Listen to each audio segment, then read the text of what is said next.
Istraživanje Svjetske turističke organizacije iz siječnja ove godine pokazalo je da 79% stručnjaka u području turizma drži kako će mjere ograničenja koje se odnose na putovanja usporiti oporavak turizma i u ovoj godini.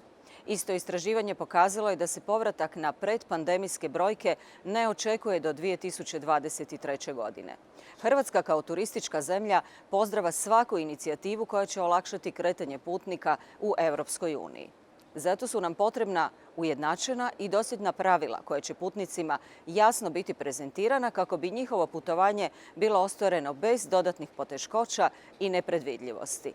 Pozdravljam najavu uvođenja digitalnih zelenih certifikata za putnike u Europskoj uniji jer njihovom primjenom omogućujemo putnicima sigurno putovanje do ciljane destinacije.